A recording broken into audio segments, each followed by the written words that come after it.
Les 15 et 16 mars dernier, l'équipe est allée à l'événement Explore les métiers au Palais des Expositions de Dijon. Une place immense qui a été réservée aux différents métiers qui se sont présentés et qui ont concouru au WorldSkill, récompensant les performances des travailleurs sur le plan national. On a essayé de couvrir ça malgré le bruit environnant.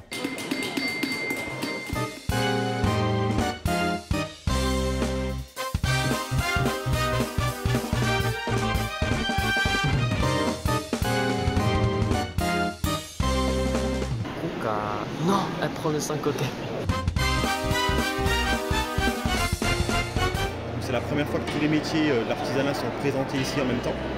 Et c'est une belle vitrine vraiment pour l'artisanat en général, et notamment la boulangerie. En fait, les Olympiades, c'est un concours de métiers. On va concourir justement du coup sur différentes épreuves. Donc là, on avait 3 sujets. Donc un bouquet sculpture, une couronne et une composition.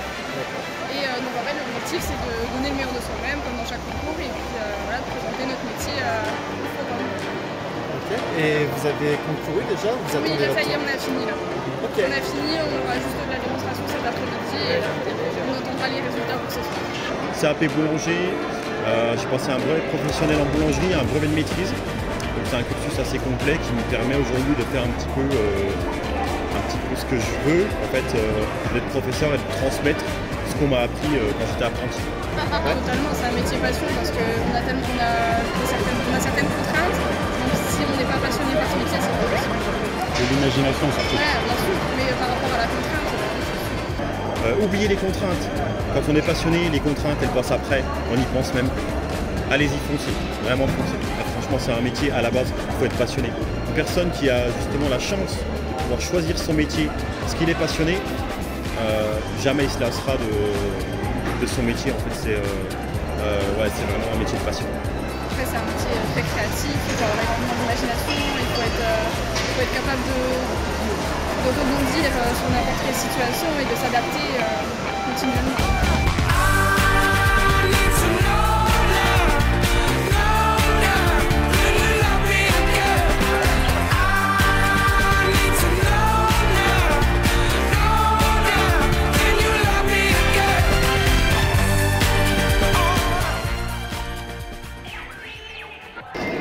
École, lycée Pierre et Marie Curie.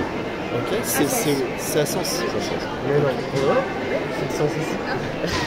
Alors je suis ici aujourd'hui tout d'abord pour représenter Romuald Bertrand, donc c'est un créateur de mode, et je suis aussi ici pour présenter un jeu. Nous on est en bac pro ASSP, accompagnement sur les services à la personne, et ce qu'on fait c'est qu'on apprend à changer un bébé, à bien laver, peut-être des fois on fait de la cuisine. D'accord. Et on apprend à changer des lits, à s'occuper d'une personne âgée, tout comme ça. Oui, c'est quelque chose qui est très plaisant quand on est minutieux, patient, quand on est imaginatif, créatif aussi. Et du coup, il y a une représentation d'un domicile. Donc on a des situations. Et sur les situations, on va devoir faire par exemple changer le lit, refaire les draps, faire à manger par exemple, c'est faire un petit déjeuner. Donc il y a une représentation à domicile et derrière en EHPAD. Il y a des acteurs, 2 comédiens, une femme et un homme, qui ont chacun un rôle à jouer avec un petit café. Est-ce que c'est le type de métier que vous voulez faire à l'avenir ou est-ce que vous faites ces études en attendant peut-être une réorientation? Moi j'aimerais bien faire auxiliaire de puériculture. Très bien. Et moi, être-soignant infirmier. Oui, j'ai fait plusieurs robes. Bon, ce ne sera pas les robes de Romuald Bertrand évidemment parce que je n'ai que 4 ans de couture. Mais c'est quelque chose aussi qui est très intéressant, on a plusieurs formes, etc. On est vraiment libre de ce qu'on fait. Une artiste en devenir. Oui, pourquoi pas.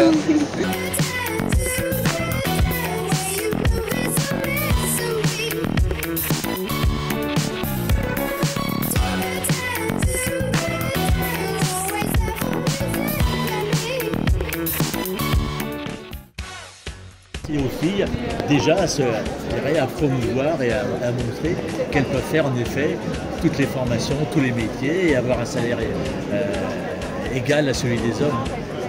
Puis on s'aperçoit que si on veut que ça marche vraiment, il ne faut pas uniquement que les femmes le fassent, mais il faut aussi que des hommes disent oui en effet, c'est une bonne chose. Métiers en main est une association loi de 1901 où on prend des jeunes de 9 à 14 ans, du Grand Chalon pour être précis, et on leur apprend On essaye de leur faire aimer certains métiers. On a à peu près 15 ou 16 ateliers. On a 15 ou 16 enfants, jeunes, motivés, et ils viennent pendant toute l'année scolaire. Nous, le public avec lequel on travaille sont les personnes qu'on appelle bénéficiaires d'une protection internationale. Donc, on appelle communément les personnes réfugiées, donc des personnes qui ont fui leur pays pour des raisons politiques, éthiques, religieuses, qui arrivent en France, qui demandent l'asile et qui obtiennent une régularisation.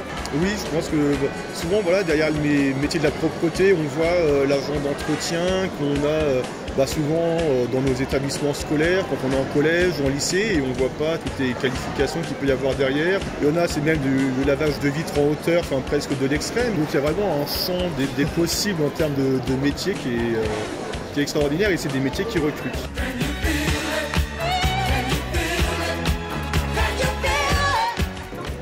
Pendant de nombreuses années, on leur a dit faites des études. Mais au bout d'un moment, les études, tout le monde en a fait. Et il y a beaucoup de chômeurs.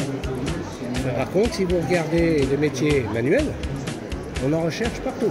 C'est un métier, le métier de la propreté, qui est souvent peut-être mal vu chez les jeunes ou qui peut amener des réticences. Qu'est-ce que vous pourriez dire justement pour les jeunes, pour les motiver à intégrer ce genre d'école? J'ai envie de leur dire déjà, il faut se sortir de ce que je vous ai dit, l'image de la personne qui va passer son balai qu'on a l'habitude de voir dans nos établissements scolaires, parce que le métier est beaucoup plus vaste que ça. Donc voilà, c'est des métiers qui sont passionnants, où il y a des choses à faire et vous pouvez évoluer, vous avez du boulot derrière sans souci. Au lieu d'aller s'enfermer dans des diplômes qui nous mènent à rien, où on va se réorienter, où on va mettre 10 ans à trouver un métier, venez parce que il y a de quoi se faire plaisir dans les métiers de la propreté. En fait, c'est une circulaire qui demande à ce que les mots soient féminisés. Et puis ensuite, c'est une affaire d'habitude, petit à petit, que ça rentre dans nos oreilles.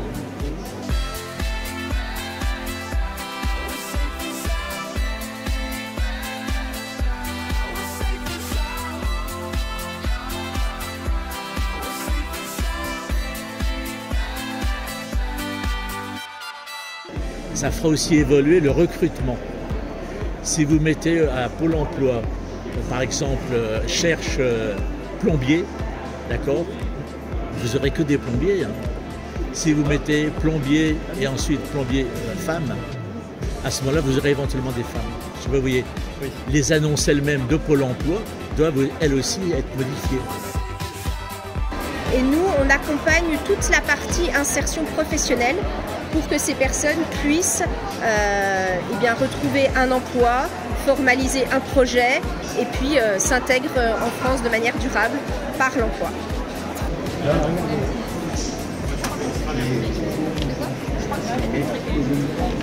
Oh là là. C'est tout fait par la petite jeune fille qui est là. D'accord. C'est quand même joli, hein. Alors après l'électricité, vous voyez, ça marche. Oh. Ah oui. Moi, ça fait, avant ce travail donc, de chargée de mission, j'ai travaillé comme éducatrice spécialisée pendant 17 ans avec ce public, avec des familles, des enfants, des femmes, des hommes réfugiés.